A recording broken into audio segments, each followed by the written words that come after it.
Assalamualaikum warahmatullahi wabarakatuh. Bismillahirrahmanirrahim. Alhamdulillahi rabbil alamin. Wassalatu wassalamu ala ashrafil anbiya'i wal mursalin. Nabina wa sayyidina Muhammad wa ala alihi wa ashabihi wa ala man sara ala nahjihi ila yaumiddin, amma ba'd. Yang saya hormati seluruh jawatan kuasa pengurusan Baitus Salam, hadirin dan hadirat sidang jemaah yang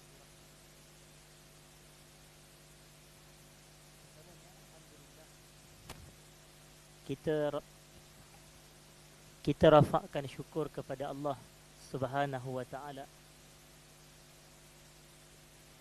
kerana pada malam ini kita dapat bersama sekali lagi berkumpul bagi kita meneruskan majlis pengajian sirah kita menggunakan kitab Mukhtasar Zadil Ma'ad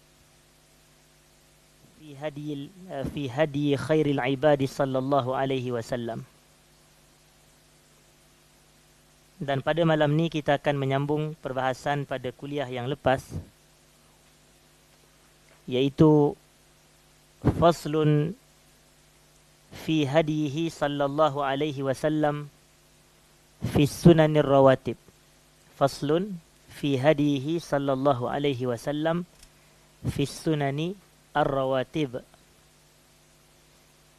Yang mana terjemahannya, hadirin dan hadirat,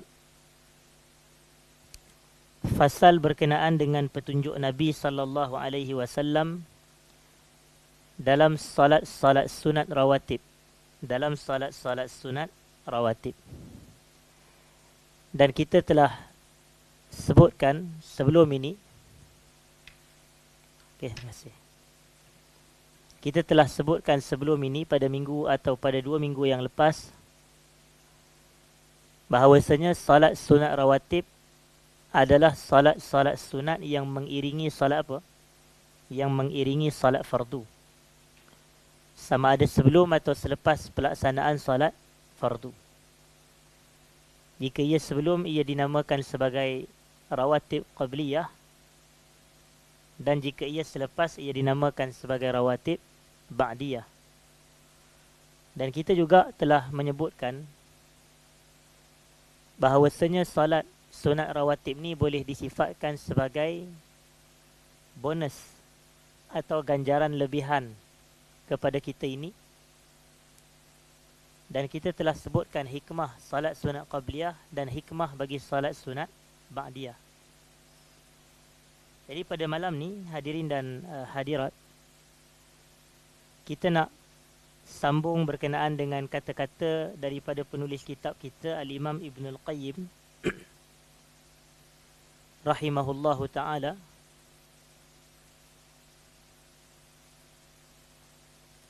yang mana beliau menyebutkan, walamma fatathu rak'atani ba'da az-zuhur qadahuma ba'da al-'asr wa dawama 'alayhima li'annahu kana idza 'amila 'amalan athbatahu. Nabi ni sallallahu alaihi wasallam, apabila baginda terlepas salat ba'diyah zuhur sebanyak 2 rakaat, maka baginda akan qada salat sunat ba'diyah tersebut selepas daripada salat asar.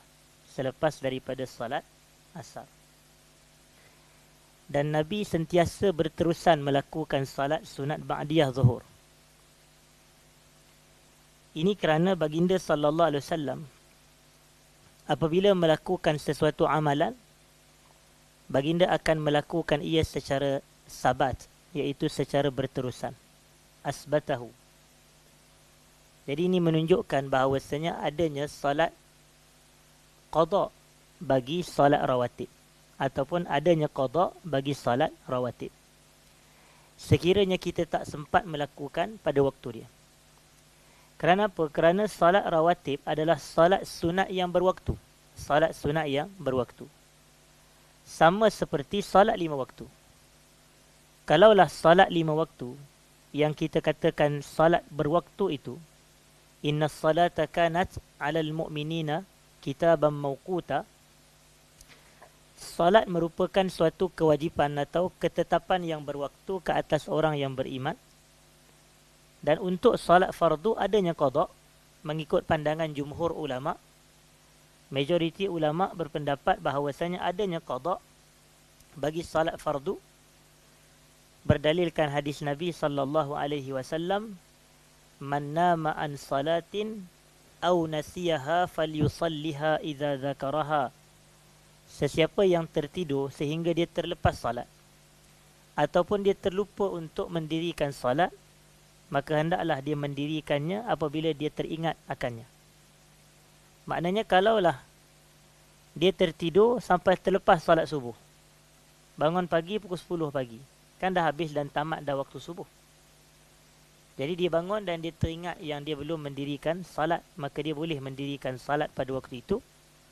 Dan itulah namanya apa? Itulah namanya qada.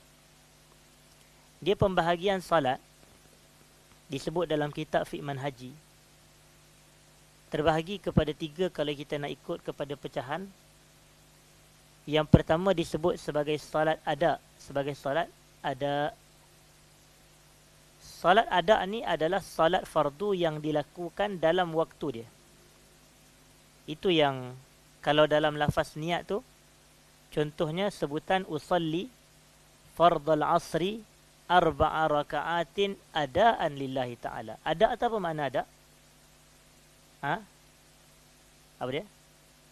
Betul, tunai. Tapi ada merujuk kepada salat yang dilakukan dalam waktu. Itu ada. Sebab kalau tunai itu apa dia? Cash ke? Contoh. Ataupun e-wallet sekarang ni. Jadi kita kata ada di sini adalah salat yang dilakukan dalam waktu.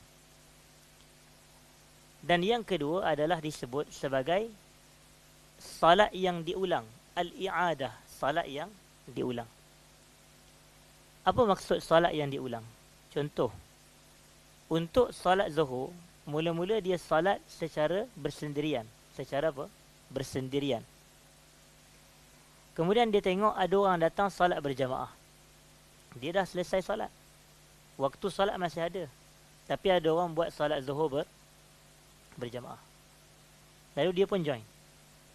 Bila dia sertai salat zuhur berjamaah, yang tu boleh ke tak boleh? Jawapannya ia dibolehkan. Tetapi itu dinamakan sebagai mengulang salat. Mengulang salat, dan ini dibolehkan bagi orang yang walaupun telah mendirikan salat, tapi dia ulang untuk dia dapatkan apa tadi? Fadilat berjamaah. Tadi dia sembahyang seorang. Yang ni dia nak ulang sebab dia nak dapat lebih. Begitu. Dan yang ketiga disebut qada. Yang ketiga disebut qada.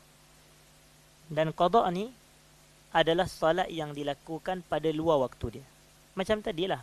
Dia bangun tidur pukul 11 pagi. Masih ada ke pukul 11 pagi waktu subuh?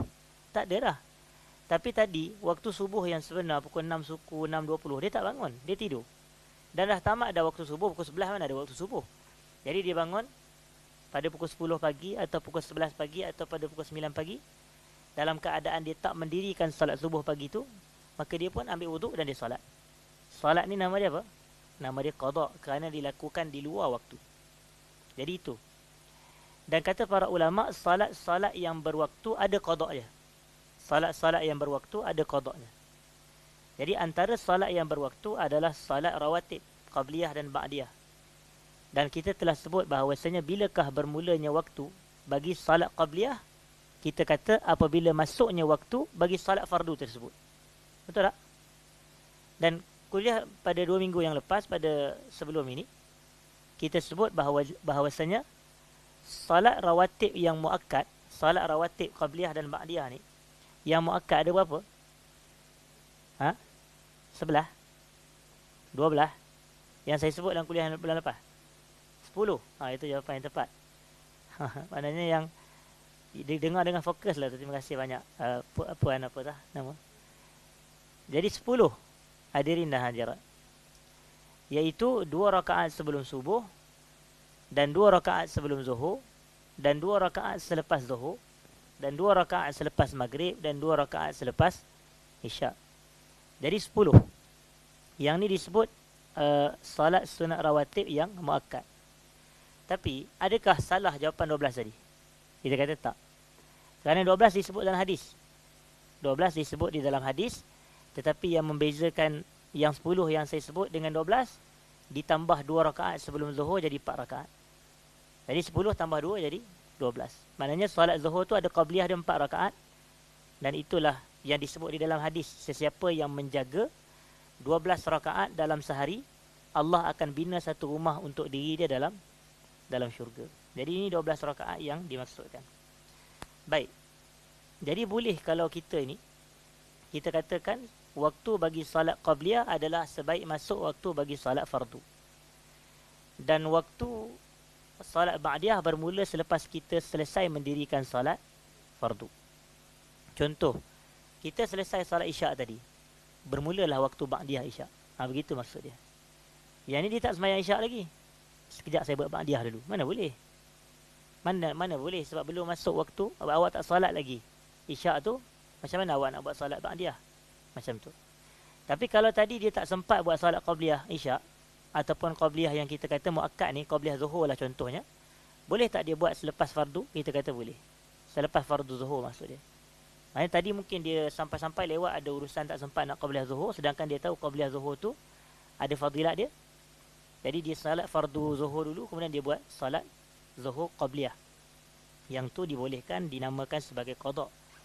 Baik. Dan disebutkan di sini, wa kana sallallahu alaihi wasallam yusalli ahyanan qabla adh-dhuhri arba'an kama fi sahih al-Bukhari an Aisyah radhiyallahu anha annahu sallallahu alaihi wasallam kana la yad'u arba'an qabla adh-dhuhr wa rak'atayn qabla al-ghada ataupun qabla al-ghadah. Qabla al-ghadah. Okey. Terjemahannya, Nabi sallallahu alaihi wasallam kana yusalli ahyanan. Kadang-kala baginda salat sebelum zuhur. Salat sebelum tu nama dia apa? Qabliyah zuhur. Arba'an, sebanyak 4 rakaat. Kama fi sahih al-Bukhari, sebagaimana yang disebut di dalam sahih al-Bukhari. An Aisyah radhiyallahu anha, daripada Aisyah radhiyallahu anha, bahawasanya Rasulullah sallallahu alaihi wasallam tidak meninggalkan salat 4 rakaat sebelum zuhur. Baginda tidak tinggalkan. Dan baginda juga tidak meninggalkan 2 rakaat sebelum subuh. 2 rakaat sebelum subuh. Jadi 4 rakaat qabliyah zuhur dan 2 rakaat qabliyah apa? Qabliyah subuh. Okey. Cuma yang selalu menjadi tanda tanya bagi masyarakat kita ni, macam mana kaifiat pelaksanaan 4 rakaat sebelum zuhur? Adakah ia merujuk kepada 4 rakaat 1 salam sebagaimana zahir yang dipahami oleh sebahagian orang? Sebab solat 4 rakaat mungkin 1 salam 4 rakaat, ataupun 2 rakaat 2 rakaat, ataupun 2 rakaat 2 rakaat. Maknanya 2 rakaat kemudian dia bagi salam, dia bangun 2 rakaat lagi dan dia bagi salam. Jadi kita jawab sebenarnya kedua-duanya pandangan tu adalah dibolehkan. Maknanya kedua-dua perbuatan tu, kaifiat tu adalah dibolehkan. Tetapi yang paling afdal adalah 2 rakaat 1 salam, 2 rakaat 1 salam. Dipisahkan antara 4 rakaat dengan 2 salam. Jadi kita kata salat 4 rakaat di sini dilakukan sebanyak 2 salam, 2 salam. Jadi jumlahnya berapa? 4 lah. Itu yang dimaksudkan. Dan ini bertepatan dengan sebuah hadis daripada Nabi sallallahu alaihi wasallam, salatul laili wan nahari masna masna. Salat sunat pada waktu siang dan pada waktu malam adalah 2 rakaat 2 rakaat. Ada satu hadis yang lebih sahih adalah salatul laili masna masna. Salat malam 2 rakaat 2 rakaat. Dan ada satu riwayat salatul laili wan nahari masna masna. Salat siang dan salat malam dan siang 2 rakaat 2 rakaat. Jadi qabliyah zuhur termasuk salat apa? Siang. Jadi 2 rakaat 2 rakaat. Begitu maksudnya. Jadi kalau Nabi SAW tidak pernah meninggalkan salat 4 rakaat sebelum zuhur, maka kaifiatnya adalah 2 rakaat 1 salam dan 2 rakaat 1 salam. Kemudian barulah kita mendirikan salat fardu zuhur. Begitu. فإما أن يقال إنه صلى الله عليه وسلم كان إذا صلى في بيته صلى 4 وإذا صلى في المسجد صلى 2 وهذا أظهر. Ada juga pandangan yang mengatakan Nabi ni kalau salat di rumahnya, baginda akan salat qabliyah zuhur sebanyak 4 rakaat. Tapi apabila baginda mendirikan salat qabliyah zuhur di masjid, baginda akan melakukannya 2 rakaat. Dan kata Al-Imam Ibn Al-Qayyim, penulis kitab, inilah yang zahir, pandangan yang zahir. Dan semua riwayat ni adanya sandarannya masing-masing. Dan setiap hadis yang menceritakan tentang isu ni adalah kedua-duanya merupakan hadis yang sahih berdasarkan apa yang disebutkan oleh penulis kitab. Kemudian disebutkan di sini sebuah hadis, waqad rawa Muslimun fi sahihihi min hadisi Ummi Habibata qalat. Imam Muslim meriwayatkan sebuah hadis di dalam Sahih Muslim daripada Ummu Habibah. Ummu Habibah adalah isteri Nabi sallallahu alaihi wasallam. Qalat, yang mana beliau berkata, sami'tu an-nabiyya sallallahu alaihi wasallam yaqul. Aku pernah mendengar yang Rasulullah sallallahu alaihi wasallam bersabda, man shalla 12 raka'ah fi yawmin wa lailah bunya lahu bihinna baitun fil jannah. Hadis riwayat Imam Muslim. Sesiapa yang mendirikan salat sebanyak 12 rakaat dalam sehari semalam akan dibina untuk dirinya disebabkan salat-salat tersebut sebuah rumah di dalam syurga. Sebuah rumah di dalam syurga. Jadi ini hadis yang menyebutkan tentang salat 12 rakaat sehari. Salat 12 rakaat sehari. Dan salat ini adalah salat sunat. Salat ini adalah salat sunat. Dan wazada at-Tirmidzi wan Nasa'i fihi, dan Al-Imam At-Tirmidzi dan juga Al-Imam An-Nasa'i menambah riwayat sambungan arba'an qabla zuhur, 4 rakaat sebelum zuhur. Okey. Wa rak'ataini ba'daha, 2 rakaat selepas zuhur. Wa rak'ataini ba'da al-maghrib, 2 rakaat selepas maghrib. Wa rak'ataini ba'da al-isya, 2 rakaat selepas isya. Wa rak'ataini ataupun disebut di sini wa rak'ataini qabla al-fajar. Wa rak'ataini qabla salatil fajar. Dan 2 rakaat sebelum solat subuh. Jadi 4 campur 2 campur 2 campur 2 campur 2 sampailah 12 rakaat sehari semalam. Yang membezakannya dengan yang saya sebut 10 tadi apa dia? 2 rakaat zuhur tu tadi. Kalau yang 10 2 rakaat zuhur sebelum. Kalau yang hadis ni adalah 4.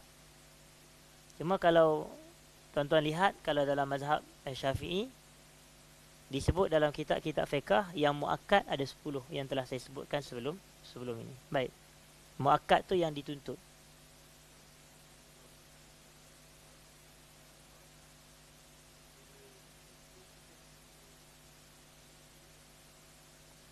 Itulah yang saya sebut tadi, yang 1 salam tu. Maknanya 4 rakaat tu maksudnya 2 salam.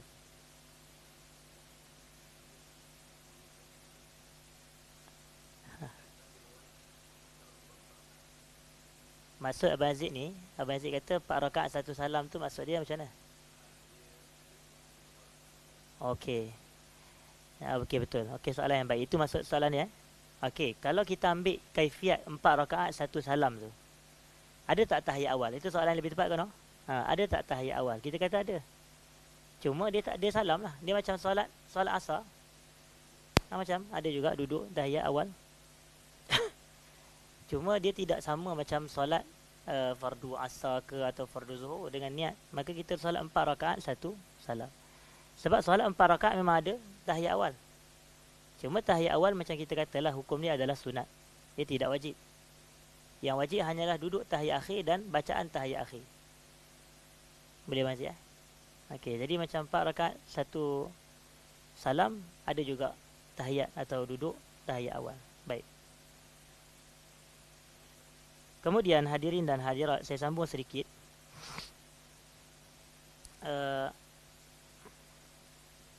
Qala an-Nasa'i Al-Imam An-Nasa'i dia menambah wa rak'ataini qabla al-'asar badal wa rak'ataini ba'da al-isya. Maknanya ada khilaf juga. Macam Imam Nasa'i rahmatullah alaih, dia kata bukan salat 2 rakaat ba'diyah isya. Macam tadi kita kata salat 2 rakaat ba'diyah isya tu termasuk kan. Tapi dia kata tak, buang yang tu. Dia ganti bukanlah. Dia maksudkan dengan 2 rakaat sebelum asar, qabliyah asar. Jadi di sisi Imam Nasa'i ini yang 12 tu adalah 2 rakaat sebelum subuh, 4 rakaat sebelum zuhur, 2 rakaat selepas zuhur, 2 rakaat sebelum asar, 2 rakaat selepas maghrib. Itu. Maknanya tidak ada 2 rakaat selepas isya di sisi Imam Nasa'i. Tapi pandangan ni adalah berbezalah dengan yang kita sebut pada 2 pandangan yang awal. Tapi orang kata, Ustaz, habis macam mana nak pening kepala ni nak ikut? Tuan-tuan, ni semayang kan? Semayang lah. Apa yang nak pening-pening, nak tinggal yang tu? Semayang lah. Qabliyah asar memang ada pun. Macam saya kata sebut dalam kuliah 2 minggu lepas. Kan saya kata ada sebuah hadis. Yang mana Nabi SAW kata, baina kulli adhanaini salatun. Di antara setiap 2 azan itu adanya satu salat sunat. Jadi maknanya salat qabliyah untuk 5 salat fardu ni ada. Bukan tak ada, ada. Jadi qabliyah asar pun ada, qabliyah maghrib pun ada, qabliyah isyak pun ada, walaupun tak disebut dalam yang muakkad yang 10 dan 12 yang kita kata tadi. Yang disebut qabliyah setahu saya ada 2 je, qabliyah subuh dan qabliyah zuhur. Ada ke qabliyah asar dan qabliyah maghrib dan qabliyah isyak dalam 12 dan 10 yang kita sebut? Tak ada. Tapi ada tak salat qabliyah tu? Ada. Berdasarkan hadis yang saya kata tadi lah. Baina kulli adhanaini salah. Di antara 2 azan ada satu salat. Dan 2 azan merujuk kepada azan dan iqamah. Jadi terjemahan dia, di antara azan dan iqamat ada satu salat sunat. Itu. Cumanya ia tidak muakkad, tu je beza dia. Muakkad ni dituntut yang dia maknanya yang salat sunat tu 2 salat sunat, maknanya dia tidak sampai kepada tahapan muakkad. Seperti qabliyah subuh dan seumpamanya. Okey, baik.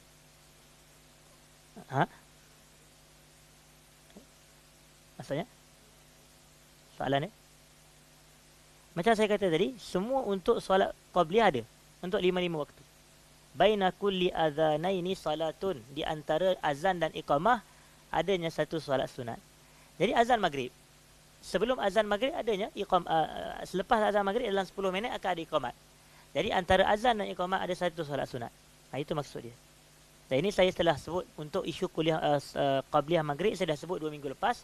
Sebenarnya ada satu hadis yang mana Nabi SAW kata, sallu qabla al-maghrib, sallu qabla al-maghrib, sallu qabla al-maghrib. Salatlah awak sebelum maghrib, salatlah awak sebelum maghrib, salatlah awak sebelum maghrib. 3 kali Nabi sebut, sebahagian riwayat 2 kali. Kemudian di hujung Nabi tambah liman sya'a, bagi sesiapa yang nak. Mana nak buat? Macam tu. Kalau tidak, kalau Nabi tak kata liman sya'a, boleh jadi wajib. Sebab itu fi'il amar, kata perintah. Maka Nabi kata, semayanglah kamu sebelum maghrib, semayanglah kamu sebelum maghrib. Tapi bila Nabi kata, liman sya'a, maka orang tahu, arahan ni sunat. Bagi sesiapa yang nak. Bagi sesiapa yang nak. Jadi, kalau Nabi berikan tahtal masyiah, awak nak buat, awak buat 2 rakaat. Kalau tak nak buat pun tak apa. Itu maksud dia. Jadi, itu adanya qabliyah maghrib. Okey. Cuma ia sekali lagi tidak muakkad. Macam tu. Ini nak disebutkan pula oleh penulis kitab kita ni tentang solat qabliyah asar sebanyak 4 rakaat. Qabliyah asar sebanyak 4 rakaat. Qabliyah zuhur kita biasa dengar 4 rakaat. Tapi Imam Ibn Al-Qayyim dia kata apa? Wa ammal arba'u qabla al-'asri falam yasihha anhu fi fi'liha syai'. Adapun solat sunat 4 rakaat sebelum solat asar, maka tidak sahih suatu pun Nabi SAW melakukannya. Begitu. Ini menurut Ibn Al-Qayyim.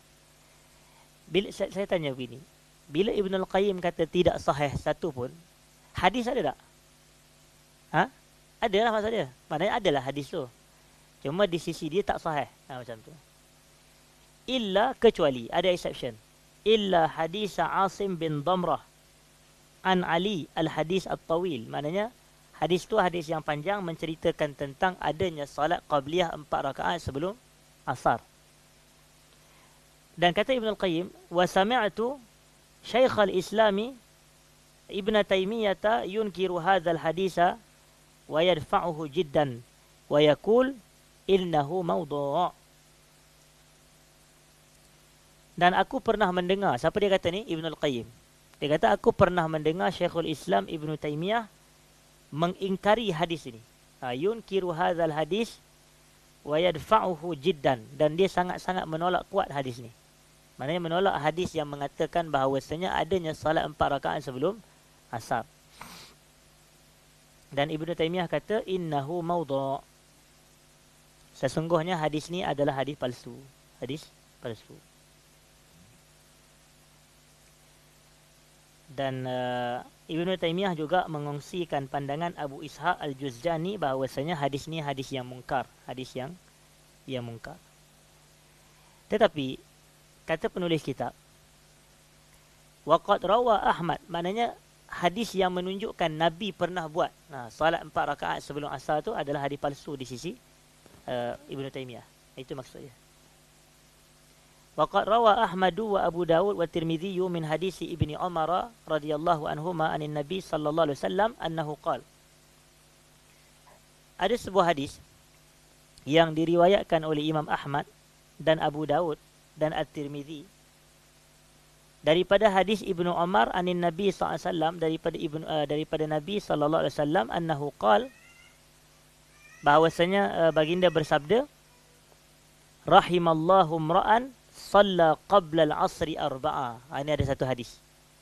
Semoga Allah merahmati seseorang yang salat sebelum asar sebanyak 4 rakaat.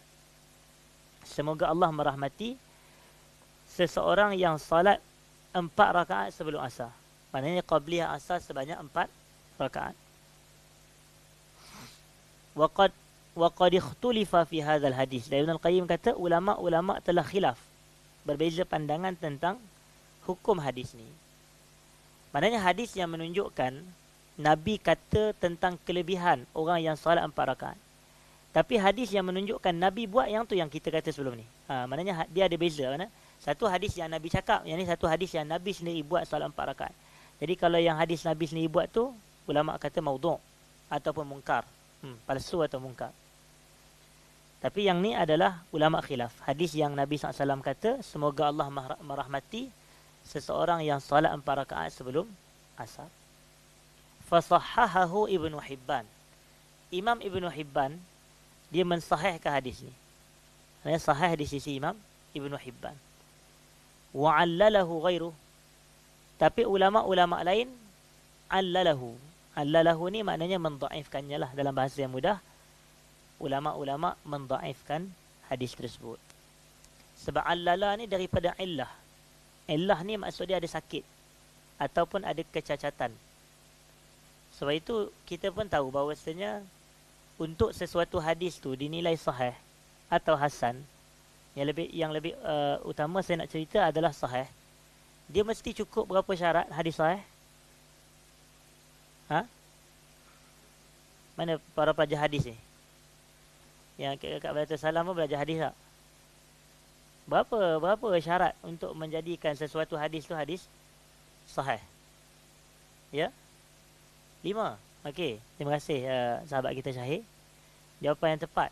5 syarat untuk menjadikan hadis tu sebagai hadis sahih. Iaitu pertamanya mattasala sanaduh. Sanad mesti bersambung.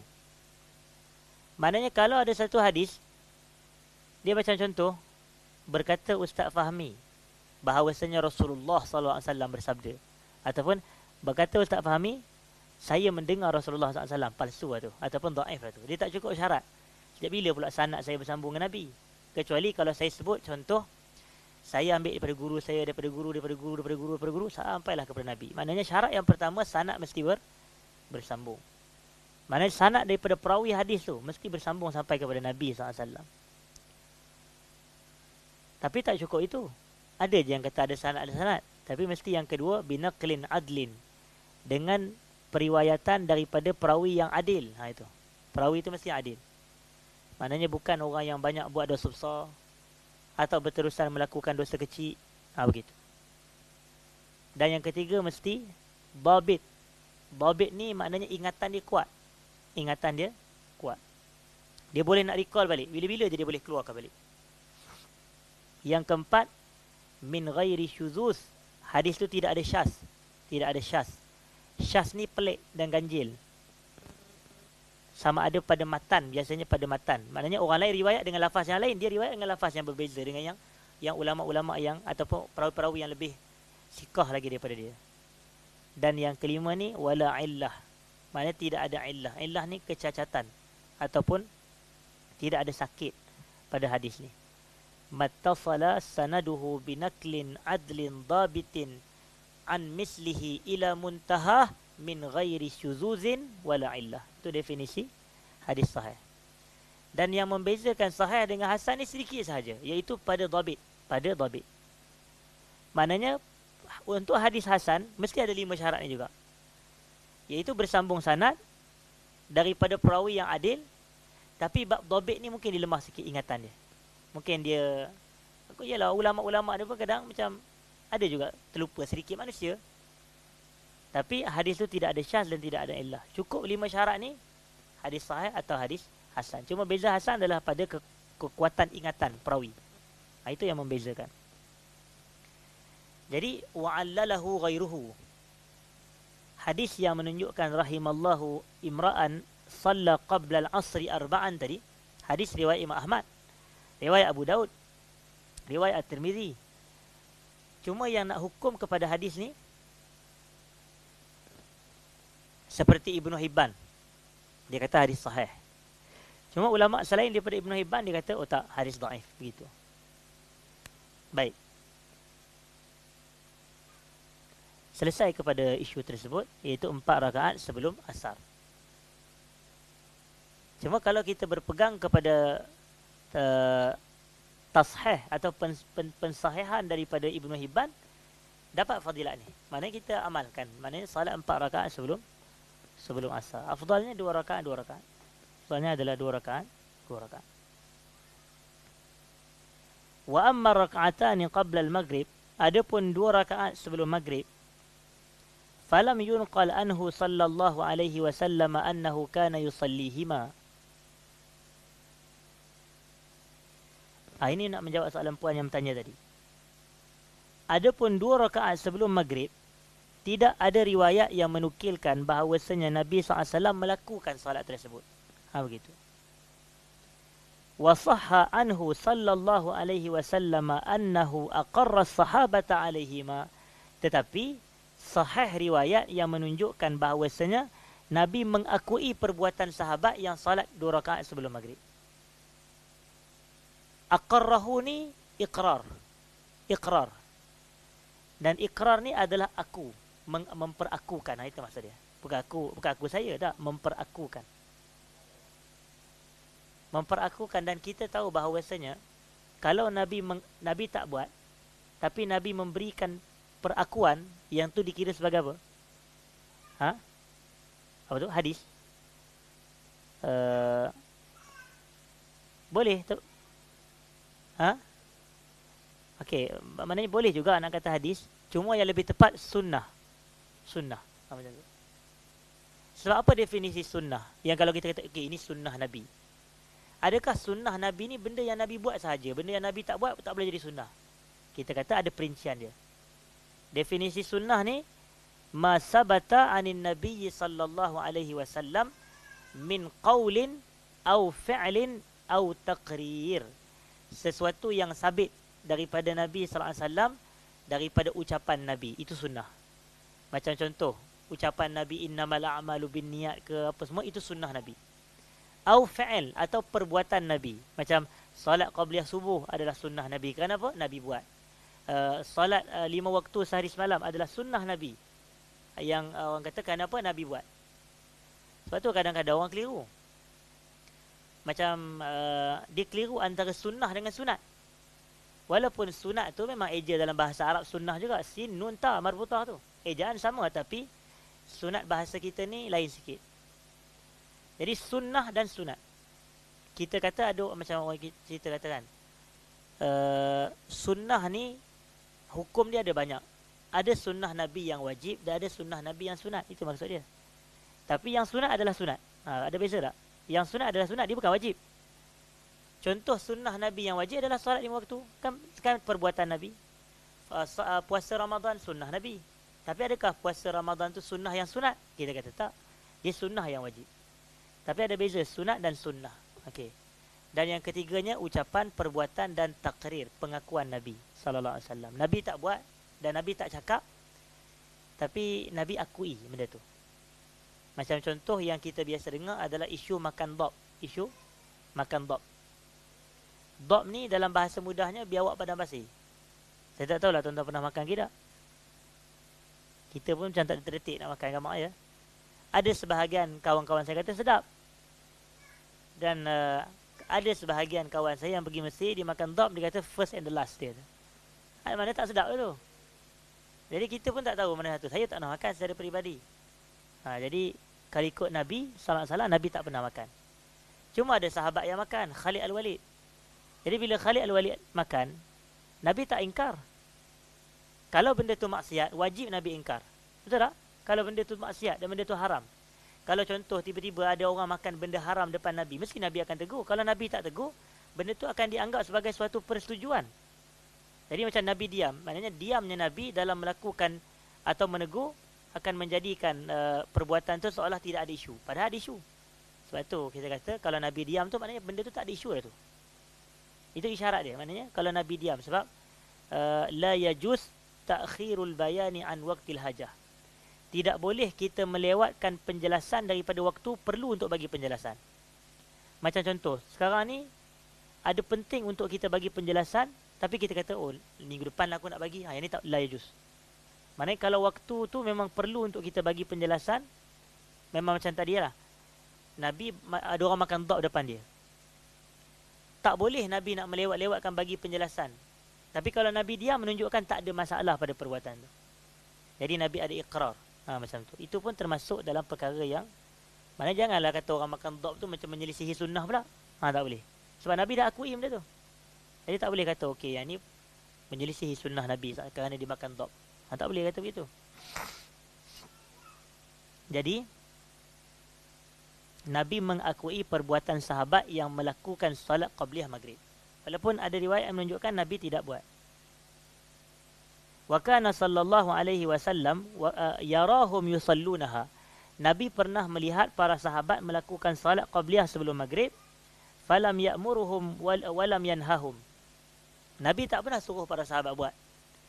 Dan Nabi tak pernah suruh, Nabi tak pernah larang. Okey. Cuma ini macam kenyataan ni macam kalau kita keliru sedikit dengan apa yang saya sebut tadi kan, ada Nabi kata sallu qabla al-maghrib, salatlah kamu sebelum maghrib, salat kamu. Sebenarnya itu betul ada suruhan. Tapi maksudnya Nabi tak pernah menyuruh dalam suruhan yang mewajibkan ataupun suruhan yang memestikan. Kerana penulis kitab dia kata apa? Wa fi sahih, ini dalam Sahih Bukhari.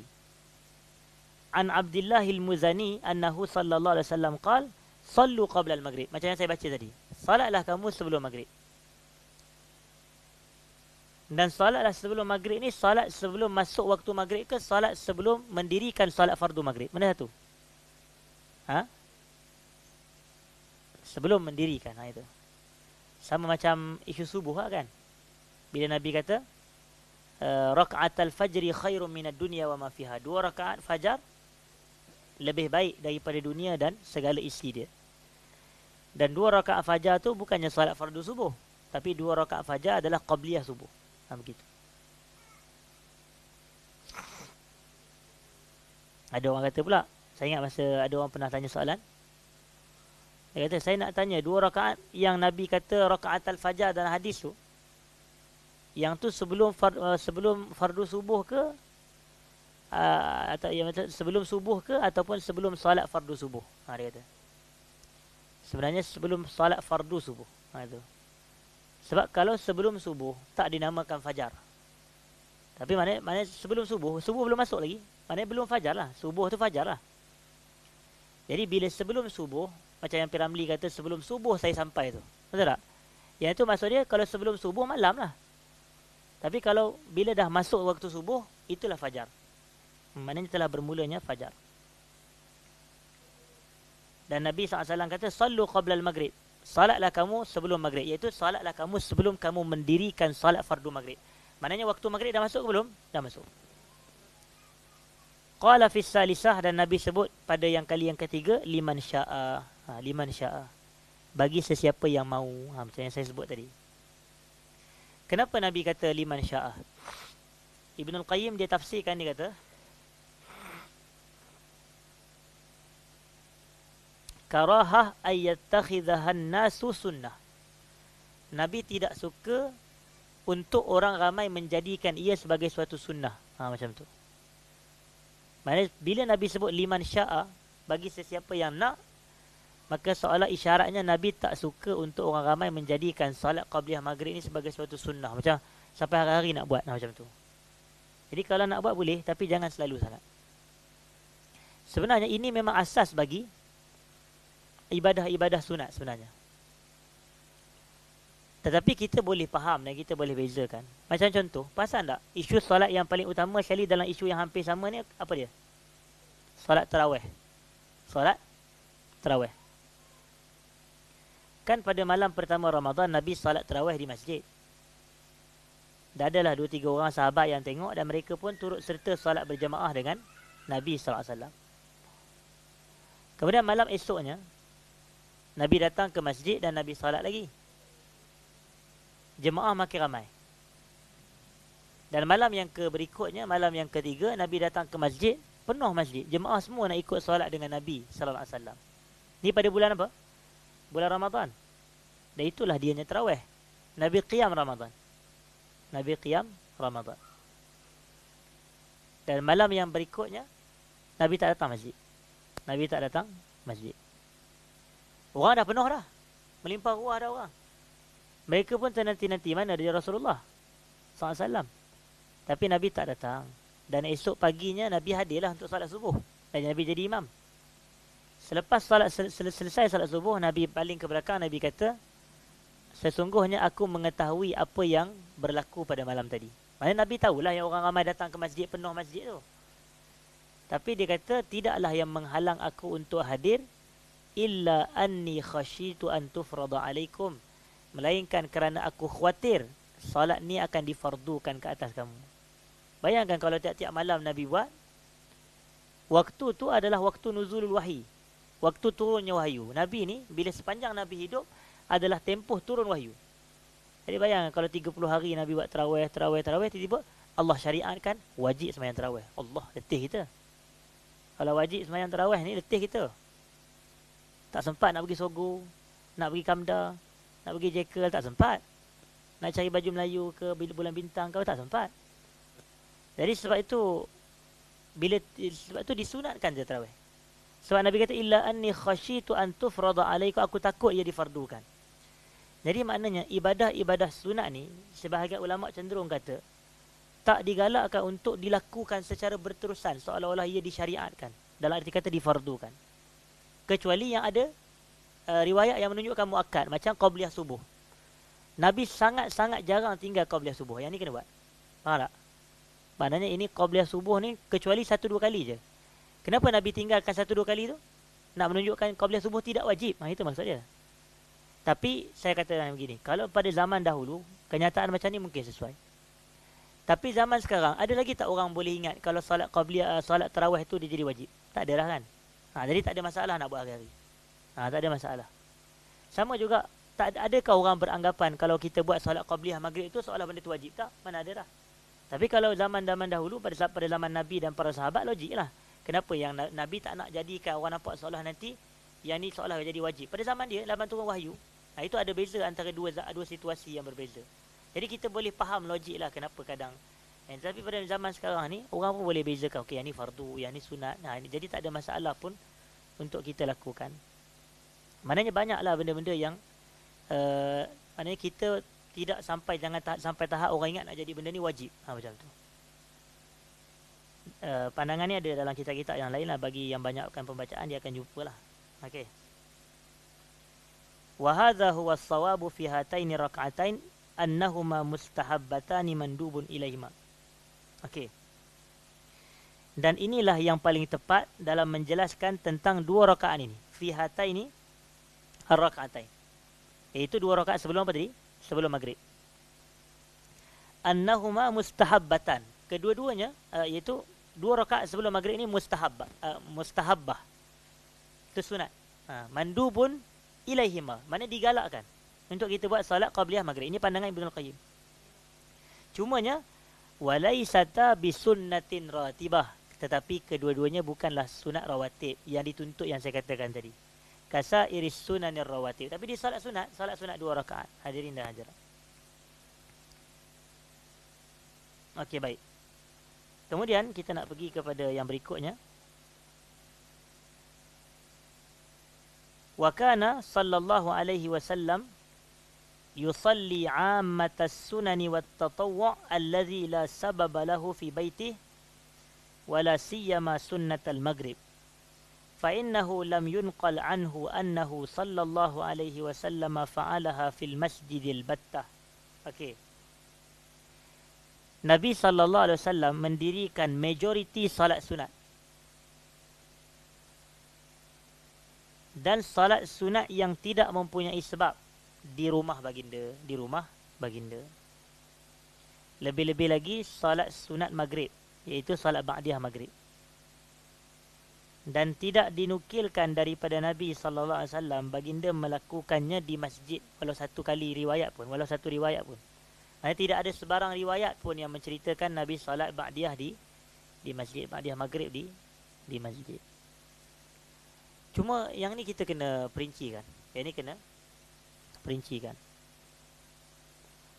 Memang kita sebut bahawasanya afdal salat sunat di rumah. Di rumah. Bahkan kalau kita tengok sebelum ini pun memang kita kata 2 rakaat di masjid. Itu 2 rakaat maghrib di masjid. Ini yang saya kata pada 2 minggu yang lepas. Wa raka'ataini ba'dal maghribi fi baiti. 2 rakaat selepas maghrib di rumah.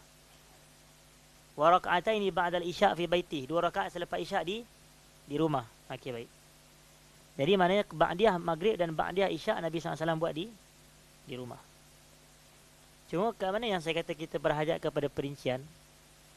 Asasnya memang salat sunat ni adalah dilakukan di rumah. Tapi kita kena faham bahawasanya salat Nabi sallallahu alaihi wasallam di rumah Nabi, sebelah tu je masjid Nabi. Nabi kan ada riwayat yang mana Nabi ni ketika Nabi sakit, bila Abu Bakar menjadi imam salat, memimpin jemaah, Nabi selak tirai je Nabi tengok. Kita selak tirai keluar apa dia? Mana ada masjid? Jadi sebab itu ada perbezaan. Yang ni pun dibahas juga oleh para ulama. Maksudnya betul kalau kita nak salat di rumah. Tapi contoh macam kita nak galakkan qabliyah subuh di rumah. Macam tambahan macam kalau di negara Arab macam saya cerita pada 2 minggu lepas, negara Arab ni kebiasaannya dia dalam 30 minit untuk azan dan iqamah subuh ni. Untuk salat subuh lah. Dan kebiasaan untuk salat-salat fardu yang lain dalam 15 minit. Tapi kita ni mana ada gitu. Kita jauh beza, kita bukan jauh, kita dekat beza tu. Maknanya contoh, kalaulah, tapi logiklah juga, kita 10 minit saja. Maknanya tak kira lah subuh ke zuhur ke asar ke maghrib, biasanya antara azan dan iqamah tu masa yang ada 10 minit saja. Jadi selepas azan kita pun nak mendirikan salat qabliyah di rumah. Lepas salat qabliyah nak start motor pergi masjid. Memang duk masbuk ajalah hari-hari. Begitu. Jadi kalau begitu pula keadaannya, tak ada masalah untuk kita salat qabliyah di rumah, di masjid. Maknanya datang awal, tak ada masalah. Ni bukan isu yang ketara supaya tidak nanti masyarakat kita dah jadi pening pula dengan kenyataan-kenyataan macam ini. Maksudnya macam betul lah Nabi salat di rumah, tapi kena tengok situasi dan tengok keadaan. Ini fiqh, hadirin dan hadirat. Inilah dia fiqh. Fiqh ni kepahaman beragama. Dan kepahaman beragama setiap orang ni sama ke tak sama? Tak sama. Dan kepahaman satu ulama dengan ulama yang lain pun tak sama. Dan kalau orang awam pun tak sama, ulama dengan ulama pun tidak sama antara satu pandangan. Jadi dan dia bukanlah dia terlalu strict macam contoh wajib sembahyang di rumah. Tak, mana dia kata begitu? Dia tak kata macam tu. Tapi kita pun macam saya ceritakan pada kuliah yang lepas, saya kata memang Nabi buat salat ba'diyah di rumah. Maghrib dan isyak, salat ba'diyah di rumah. Tapi macam kita pada hari ni, situasi pada hari ni, lepas maghrib orang ada sembahyang isyak, lepas maghrib ada sembahyang isyak. Lepas maghrib orang ada kuliah maghrib. Kebiasaan macam tu. Masjid-masjid buat begitu dan surau-surau buat begitu. Dan pelaksanaan kuliah maghrib di masjid dan surau ini bukan menyelisihi sunnah Nabi. Ini bukannya sesuatu yang bid'ah ke apa, tidak. Ini sesuatu yang dibenarkan oleh syariat. Bahkan ada riwayat-riwayat yang membenarkan perkara-perkara ini. Jadi kalau orang duduk dan dengar kuliah lepas maghrib, tapi kalau semua beramal, dia kata okey. Dalam kitab ni kata Nabi sembahyang maghrib ba'diyah di rumah. Jom balik rumah masing-masing. Sudah tak ada orang dengar ceramah ustaz tu. Jadi kesian lah. Jadi sebab itu kita kena betul-betul faham kenyataan-kenyataan macam ni supaya tidak disalahfahami. Tak ada masalah nak buat salat ba'diyah di masjid dan ba'diyah di isyak. Ba'diyah isyak di masjid. Tak ada salah. Kenapa saya kena sebut? Sebab macam contoh. Ada orang dia faham lah, dia kata okey, Nabi buat ba'diyah isyak di rumah. Nabi buat ba'diyah maghrib di rumah. Jadi dia pun lepas sembahyang isyak dia kata okey, aku tak nak buat ba'diyah isyak di masjid. Buat di rumah. Tapi orang kita macam tu lah. Dia kata nak buat di rumah. Dia dah lebuh. Tak buat pun. Dia kata je. Tapi dia tak buat. Tapi sebab tu dah ala-ala ada di masjid. Kenapa dia tak buat? Dia banyak faktor. Bila dia keluar, dia dalam masjid, dia cukup jaga wuduk dia apa semua. Jadi kalau dah tengah ada wuduk dan masa pun taklah terlalu sempit sangat dengan urusan lain, sembahyanglah ba'diyah di masjid. Ni asal dia keluar daripada masjid, yang perkara pertama dia fikir okey, sekarang dah boleh kentut dah. Jadi bila pak dah kentut, mulalah dia pun malas nak ambil wuduk balik. Kemudian dah balik rumah nanti orang tu, jom kita pergi makan, pergi minum. Minum pula, mana ada orang minum 3 saat atau 3 minit atau 10 minit. Mesti dekat setengah jam sebab nak tunggu order pada dah lambat pula orang tu nak order. Nak siap masak, saya kata boleh kata dekat sejam. Contohlah sekarang ni orang habis sembahyang isyak pukul 9. Biasa 9 atau 9:05 minit kalau kat masjid. Tapi kita pula pergi pula singgah kedai makan. Sampai ke kedai makan, okey. Macam-macam lah. Kadang-kadang katalah 9:20. Jadi kalau paling kurang sejam ada dekat situ. Maknanya nak tunggu order, nak apa semua. Kalau kedai-kedai makan ramai kat KL lah. Kita bukan cerita kat kampung yang orang satu meja tu ada 3 orang je kedai dia, ada dalam satu kedai. Tapi ni dalam Kuala Lumpur ni banyak ramai orang, jadi tegak sejam. Tu sejam kalau makan seorang. Kalau ada 3 orang, 4 orang, 5 orang kawan, jadi saya rasa sampai 2-3 pagi tak habis sembang lagi. Sebab dia kawan-kawan, dia ada 2-3 orang. Sembang. Kemudian dia balik rumah. Memang tak semayang dah ba'diyah isyak tu. Balik tu baru dia kata, lah sunat je pun. Sudah. Tadi dah elok dah boleh buat lepas kat masjid tadi. Tapi itulah kita kata, kalau boleh buat di masjid dalam keadaan kita khawatir. Dan semua-semua ni ada sandaran dia. Kan macam ada hadis yang Nabi SAW kata, hendaklah kita witir sebelum kita tidur. Tetapi maknanya kalaulah dia boleh yakin yang dia bangun tahajud, tak apa. Dia buat lepas witir selepas tahajud. Tapi kalau dia khawatir dia tak bangun tahajud, dia boleh buat segera. Faham tak maksud? Maknanya kalau dia khawatir yang dia tak boleh bangun tahajud, dia boleh buat witir tu betul-betul sebelum tidur. Tapi kalau dia bangun tahajud atas rezeki Allah pada dia tak payah buat witir kali kedua lagi dah. Jadi sama juga. Maknanya Nabi bagi satu isyarat, satu benda tu, kalau kita takut kita tak sempat, kita boleh buat awal. Macam tu. Tapi ini yang boleh kaitan dengan sebenarnya sama lah. Jadi sama juga macam isu kita takut, kita risau, kita kenal diri kita macam mana. Kalau saya kenal diri saya macam mana. Dia kata kalau boleh untuk buat solat ba'diyah, buat di masjid.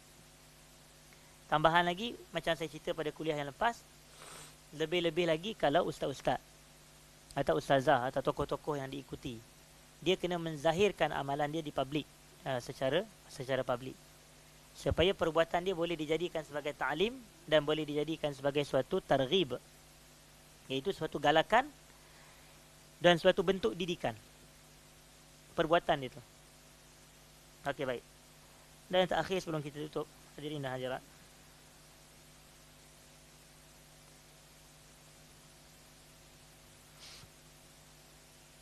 okey,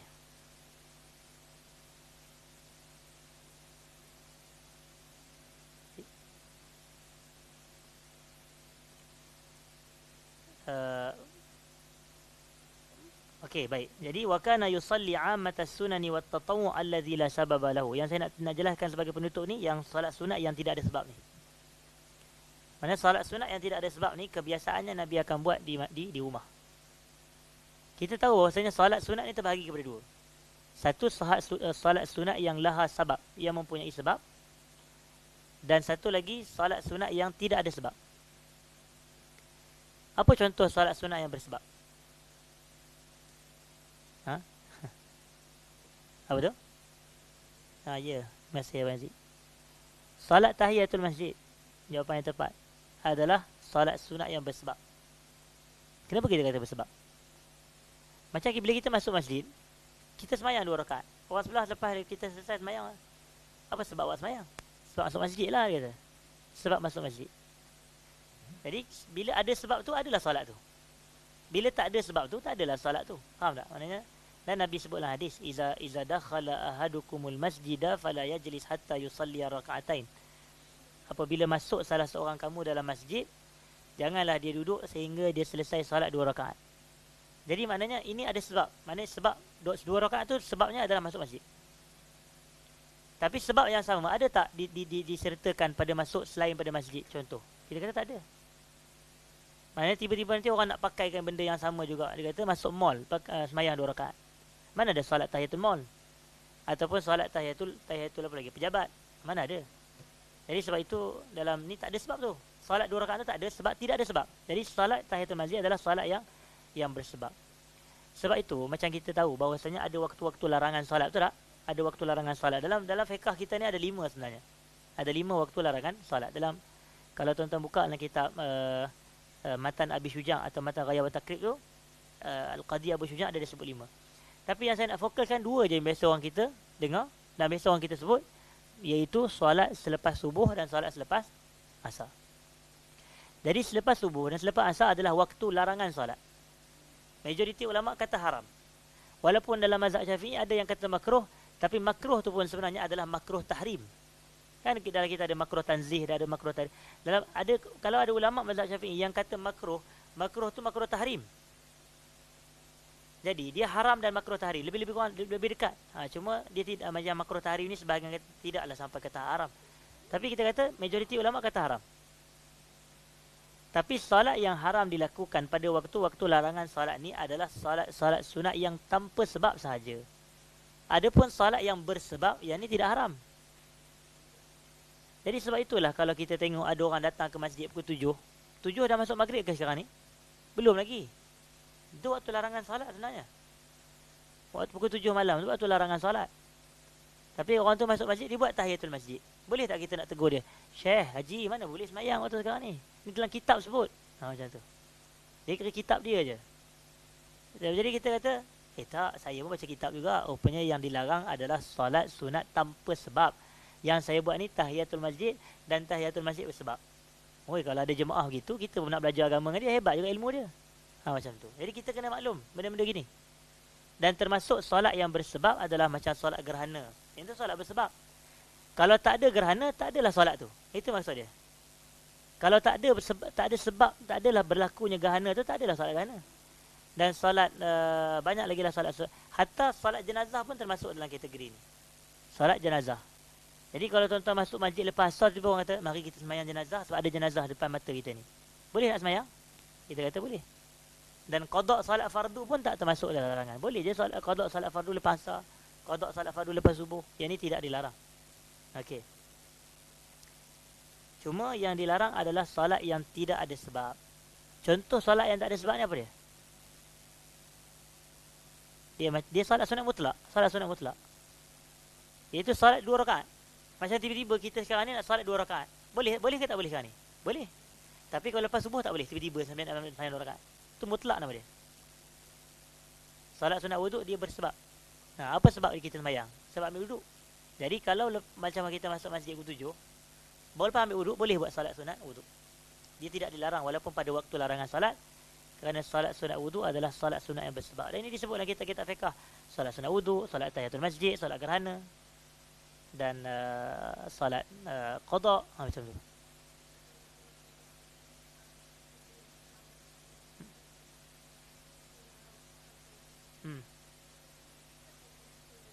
Boleh sahaja untuk qada.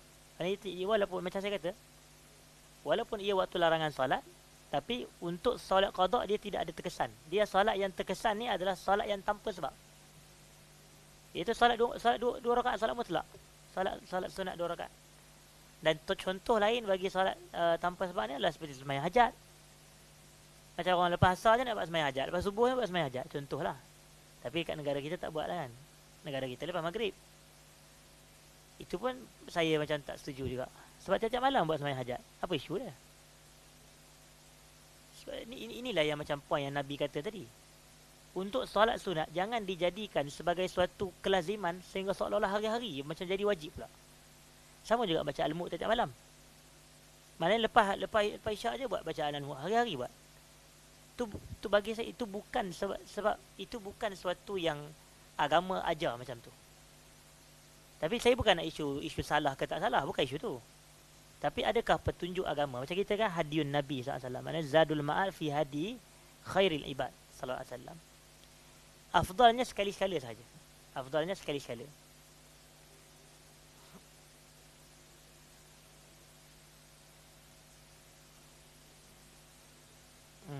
Yang tu Nabi baca ke ataupun Nabi suruh? Kena check boleh hadis tu. Sebab tahu saya hadis tu Nabi sekadar menceritakan hadis fadilat orang yang membaca. Dia macam kita tengok. Nabi baca ke Nabi buat? Macam tu. Maksud saya Nabi bagi tahu fadilat orang yang membaca ke atau Nabi sendiri yang baca? Macam tu. Jadi kalau macam contoh, kalau ada hadis Nabi SAW tiap-tiap malam membaca surah Al-Mu'. Yang tu baru jadi kukuh untuk kita baca hari-hari. Tapi macam ada hadis yang menceritakan tentang anjuran orang yang membaca Al-Mu' dan sajadah tiap-tiap malam. Ada juga hadis tu. Tapi macam kita katalah, macam isu solat sunat qabliyah tadi. Nabi buat tak? Qabliyah maghrib. Nabi tak buat, tapi ada tak sahabat yang buat? Ada dapat ikrar macam tu. Dia lebih kurang beginilah konsep dia. Tapi boleh buat. Cuma dia tidaklah dijadikan sebagai adat kewajipan. Seolah nampak macam mesti buat. Macam bila kita tak buat, dia dah jadi macam satu persepsi. Ni pasal apa tak buat ni? Contoh. Faham tak? Itulah bila dah jadi macam agama. Dah jadi macam, bukanlah jadi, memang dia agama. Tapi itulah isunya bila dah jadi macam suatu kemestian dan kewajipan. Bila orang tak buat, dia jadi isu besar. Macam seolah orang tinggal benda wajib. Faham tak maksud saya? Macam kalau kita tak buat sembahyang hajat lepas maghrib tu, seolah kita tinggal sembahyang maghrib. Macam tu. Macam orang kita pada hari ni lah. Kalau ada imam yang tak buat kunut subuh, macam dia tak sembahyang subuh. Faham tak? Padahal kunut subuh dengan sembahyang subuh adakah bersama dari sudut hukum? Tak sama. Kunut subuh sunat, yang sembahyang subuh ni wajib. Tapi orang kita kalau tak buat, dia jadi macam tak sembahyang subuh. Amboi kata. Itu memang sebab tu macam mana boleh timbul mentaliti gitu. Sebab bila bagi benda yang sunat ni kita macam tak seimbangkan. Bila benda yang sunat tu seolah kita buat. Sebab tu saya suka macam orang-orang Arab dia faham benda ni. Saya masa saya belajar di Jordan. Jordan ni mazhab Syafi'i. Tapi bila saya pergi ke masjid-masjid, dan masjid di Jordan ni di kawasan saya lah. Dan kalau saya pergi di kawasan yang bukan saya pun, tapi dalam Jordan macam tu juga PL dia. Imam-imam walaupun solat subuh hari-hari, tapi dia bukan buat kunut hari-hari. Buat. Tapi macam ada hari yang dia buat, ada hari yang dia tak buat. Macam tu. Sebab bagi saya macam nampak dia macam meraihkan. Macam tu. Jadi barulah orang pun nak orang faham. Dan tidak nanti orang kata, Ustaz, pasal apalah saya tengok ni ada tu imam ni tak buat ni. Dia jadi pelik tuan-tuan. Dia jadi pelik tu seolah dia kata macam kita. Tapi kalau anak dia tak sembahyang subuh, dia tak pelik. Tapi ada tak imam yang tak baca kunut, dia jadi Allah kata. Ini ajaran sesat mana pula ni kata. Allah. Lepas tu kita kena jelas perbezaan yang sunat-sunat ni jangan sampai dijadikan. Sebab kalau sampai tahapan dia akan jadi wajib. Macam katakanlah anak-anak kecil yang kita yang membesar sekarang ni. Dia hari-hari dia macam lepas isyak je baca Al-Mu', lepas isyak je baca Al-Mu' beramai-ramai dekat masjid. Nanti seolah dia tengok, benda ni wajib ke? Macam tu. Dan seolah nanti macam tu. Kalau padahal benda ni sunat je. Jadi sebab itu bagi saya tak tahulah tuan-tuan boleh faham ke tak apa yang saya baca. Maksud saya adalah benda yang sunat ni dia bukanlah perlu dibuat setiap hari yang macam tu. Seolah-olah kalau yang perlu dibuat setiap hari tu apa maksud dia? Benda wajib. Benda yang sunat yang bukanlah setiap hari secara berterusan. Maknanya ada hari macam kita buat kecuali yang muakkad macam qabliyah subuh. Yang ni buatlah hari-hari macam tu. Kecuali macam kalau ada hari yang tak buat, dia tidak sampai kepada hukum wajib. Kat tadi apa yang saya sebut tadi? Yang terakhir tadi macam isu solat hajat tadi. Isu solat hajat. Solat hajat adalah solat mutlak dan termasuk solat mutlak adalah solat taubat. Jadi kalau bila mana ditunjukkan di sini, Nabi melakukan solat sunat yang tidak bersebab di rumah. Itu. Jadi maknanya seperti solat hajat dan seperti solat taubat. Itu contohlah solat yang tidak bersebab. Kita boleh fahamlah sendiri. Jadi inilah menunjukkan kalau dah Nabi lakukan di rumah, Nabi buat solat sunat tak bersebab ni secara berjemaah ke seorang-seorang? Seorang-seorang lah maksud dia. Itu dia punya kepahaman kita. Dan itulah hakikat bagi solat hajat dan solat taubat. Dan bagi solat-solat yang tidak bersebab. Sebenarnya solat sunat yang dituntut berjemaah ni sangat sedikit. Boleh kata ada 5 saja solat sunat yang dituntut berjemaah. Selain daripada yang 5 ni tak dituntut berjemaah. Mana tidak disunatkan berjemaah. Kalau tidak disunatkan berjemaah, maknanya disunatkan apa? Disunatkan seorang-seorang. Itu maksud dia. Apa dia yang 5 tu? Kita kata 2 solat raya 2 tu. Lagi? 2 gerhana. Lagi? Tak. Solat istisqa. Istisqa. Kenapa saya tak masukkan jenazah? Sebab jenazah ni fardu kifayah. Solat jenazah adalah fardu kifayah. Dia bukan solat sunat. Ini saya bahas adalah solat sunat yang tidak dituntut berjemaah. Iaitu solat hari raya puasa. Solat hari raya korban. Solat gerhana matahari. Solat gerhana bulan. Solat istisqa. 5. Dan istisqa ni adalah solat minta hujan. Minta hujan turun. Minta Allah Ta'ala turunkan hujan. Tapi sekarang tak payahlah buat solat istisqa. Hari-hari hujan. Jadi orang banjir pula kawasan kita. Jadi solat istisqa ni kalau kemarau panjang. Berlaku pada zaman Nabi dan Nabi buat. Semua ni dituntut berjemaah. Tapi saya tanyalah, bila even solat sunat yang dituntut berjemaah pun, boleh tak buat seorang-seorang? Boleh tak buat sembahyang raya seorang-seorang? Boleh kan tak boleh? Solat istisqa nak buat seorang-seorang? Boleh. Cuma keutamaan dia disunatkan, bukan diwajibkan berjemaah, disunatkan berjemaah. Jadi yang lain daripada yang 5 ni disunatkan untuk tidak berjemaah. Contohnya, solat rawatib, tahiyatul masjid. Adakah kita masuk masjid tiap-tiap hari? Jom tahiyatul masjid berjemaah dengan saya. Ataupun lepas kita sembahyang maghrib, jom ramai-ramai kita sembahyang ba'diyah berjemaah. Mana ada gitu? Tak pernah dibuat orang tak? Jadi kalau cuba macam Aziz, cuba bayangkan. Kalau orang buat sembahyang ba'diyah berjemaah di masjid, kita akan kata pelik tak? Pelik lah. Macam itulah solat hajat berjemaah lepas maghrib. Tapi orang tak anggap pelik.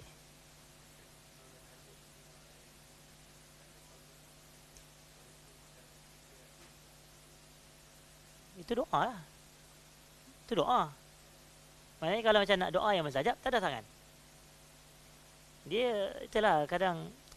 Tapi tak salah, bukan saya kata salah. Benda itu tak salah. Cuma saya nak kena, jangan jadikan sebagai kebiasaan macam tu. Sampai hari-hari. Macam tu. Sekali-kala tak apa. Saya nak tambah. Semua yang saya sebut ni ada dalam fiqh mazhab Syafi'i.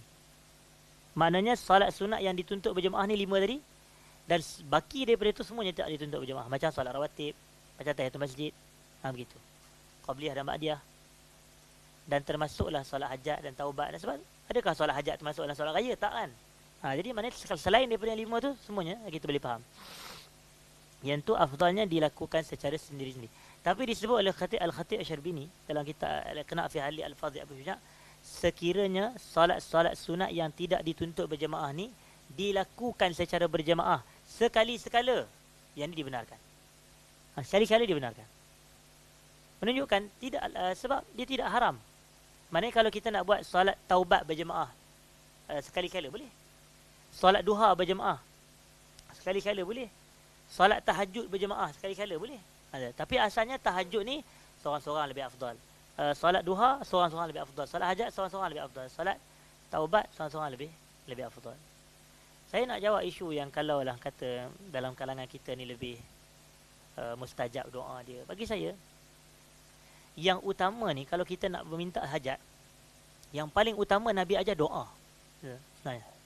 Bukan mendirikan solat. Yang Nabi ajar adalah doa.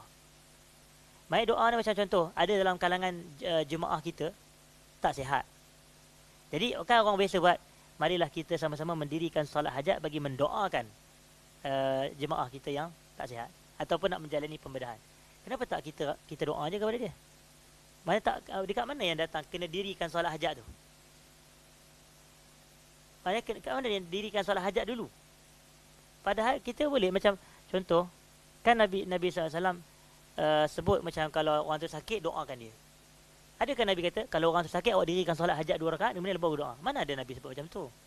Maknanya kalau orang seseorang tu sakit, mari doakan dia. Itu yang kita kata la ba'sa tahur insya-Allah contoh kan. Kan Nabi doa orang sakit la ba'sa tahur insya-Allah. Ataupun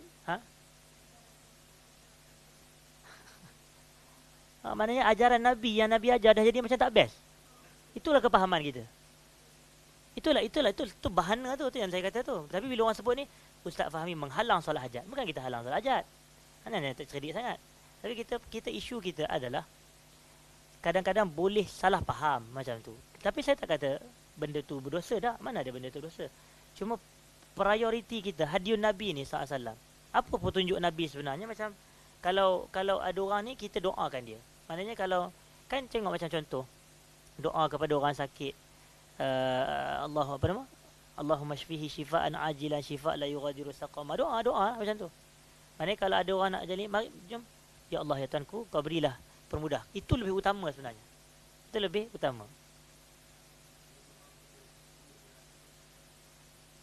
Ha?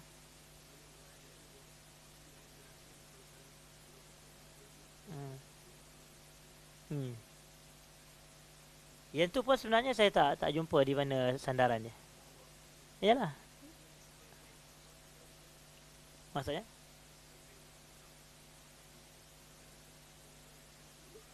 Tak betul. Bukan isu sebaik-baik doa dalam solat. Ada hadis ke tu? Hadis yang kata sebaik-baik doa adalah dalam solat. Saya kena check balik. Kadang-kadang kita ni sandaran kita adalah hadis yang tak sahih ataupun hadis tapi tak wujud. Faham tak? Ataupun saya pernah dengar hadis tapi saya lupa. Contoh. Ada juga begitu. Jadi ini kita kata maknanya kita kena keyakinan dan kena orang kata kena kuat, kena kukuh. Macam tu. Maknanya bila kita ada hadis tapi kita nak check kepahaman macam mana. Sebenarnya dia bukan kalau ikut kan ada je hadis yang afdalud doa yaumi Arafah. Sebaik-baik doa adalah doa pada hari Arafah. Itu tak sebut dalam solat. Pada hari bukannya pada solat. Cuma isunya doa memanglah bagus dalam solat, tapi tak semestinya kita kena solat baru nak berdoa. Faham tak? Habis tu kalau kita doa kenapa doa lepas sembahyang? Macam kenapa kita tak doa dalam sembahyang? Tapi doa dalam sembahyang ada tak fadilat dia? Sebab itulah agama ni dia bukannya sebab tu yang penting ikut kepahaman tu. Bukan kepahaman kita. Dia orang kata Al-Quran was sunnah ala fahmi salafil ummah. Itu. Maknanya kita Quran dan sunnah ikut kepahaman salafus salih. Itulah manhaj kita sebenarnya. Ulama-ulama salaf, mereka faham tak macam tu? Adakah ulama-ulama salaf maknanya kalau ada apa-apa isu dia buat sembahyang hajat? Tapi sembahyang hajat ni wujud ke tidak? Ada. Sebenarnya memang ada. Walaupun bukan penamaan tu sama macam solat taubat tu ada, tapi bukan penamaan solat taubat dalam hadis. Macam contoh saya nak bagi tahu. Dalam hadis Nabi tak sebut pasal solat taubat. Tapi Nabi kata siapa yang ada dosa, kemudian dia nak Allah ampun atau kemudian dia ambil wudu, dia mendirikan solat 2 rakaat dan kemudian selepas solat dia istighfar kepada Allah, maka dia akan mendapati Allah ampunkan dosa dia. Jadi Nabi baca firman Allah, wa may ya'mal su'an aw yazlim nafsahu summa yastaghfirillah yajidillaha ghafurar rahima. Siapa yang buat jahat atau dia menzalimi diri dia dengan maksiat, kemudian dia istighfar kepada Allah, dia akan mendapati Allah Maha Pengampun lagi Maha Penyayang. Ada tak Nabi sebut ini solat taubat? Nabi tak kata, tapi ulama yang faham, ulama yang kata inilah solat taubat. Maknanya ini ulama-ulama kemudian dia orang tulis kitab kelebihan solat taubat. Tiba-tiba dia letak tajuk, padahal bukan Nabi kata solat taubat. Tapi salah ke tak salah? Itulah dia macam itu boleh dikatakan solat taubat lah tu. Sama juga dengan solat hajat, ada juga riwayat yang menyebutkan. Walaupun sebagian ulama kata dhaif, ada yang kita fahamlah. Tapi maknanya ada hadis yang meriwayatkan lebih kurang yang sama. Maknanya siapa yang ada hajat, kemudian dia ambil wudu, kemudian dia mendirikan solat 2 rakaat, kemudian dia berdoa pada Allah, dia akan mendapati akan dipermudahkan hajat. Lebih kurang macam tu Al-Qamaqah SAW. Jadi itu antara sandaran-sandaran. Tapi maknanya kita bukan mempertikaikan kewujudan salat, tapi kita mempertikaikan kadang orang kita ni boleh jadi Dia salah faham. Dia nak berdoa ke dia nak semayang? Macam tu. Jadi kita boleh buat solat hajat, ada doa, ataupun untuk ada jika ada sebarang hajat kita boleh solat, tak ada masalah. Tapi kadang-kadang saya tengok macam, marilah sama-sama kita mendirikan solat hajat untuk kita mendoakan. Macam tu. Why not kita doa je macam mana? Ha.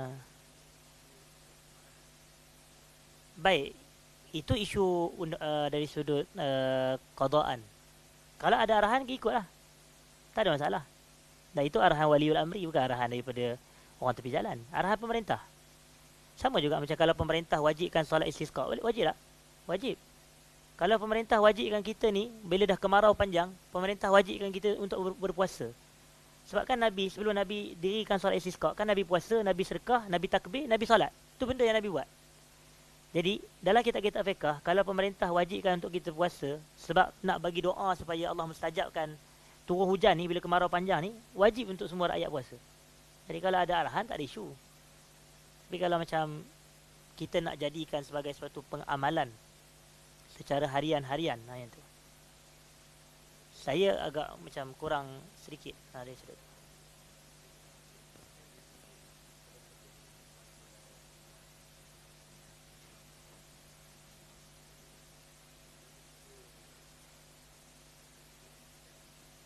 Tak, sunat. Dia masih kekal hukum dia adalah sunat. Kalau tuan-tuan perasan, mana ada pemerintah wajib kan? Dalam perkeliling yang keluar tu pun, masjid-masjid dianjurkan. Sejak bila anjurkan jadi wajib? Jadi sebab tu kalau kita tak join pun tak ada masalah. Kecuali kalau dalam tu semua jemaah diwajib, macam tu. Arahan daripada pemerintah yang tertinggi. Yang tu betul. Tapi itu bukannya wajib. Kadang dia ada wajib dianatan tau, wajib dari sudut agama. Tapi yang kedua dia wajib qadaan, dari sudut undang-undang ataupun dari sudut peraturan pemerintah, macam tu lah. Okay, baik. Jadi selesai perbahasan kita. Yang kesimpulan yang kita boleh buat bahawasanya solat sunat ni majoriti Nabi buat di rumah, dan solat sunat yang tidak ada sebab pun kebiasaannya Nabi buat di rumah. Kita dah sebutkan solat sunat yang tidak bersebab ni adalah solat sunat mutlak, ataupun solat taubat dan solat hajat atau solat duha atau tahajud atau witir, semua tu adalah di rumah, hadirin dan hadirat. Tapi utamanya begitu. Maknanya kalau dibuat di masjid tidak ada masalah. Wallahu a'lam. Jadi memadai sekadar itu perbahasan kita pada malam ni. Aku qauli hadza, astaghfirullahal azim li wa lakum. Assalamualaikum warahmatullahi wabarakatuh.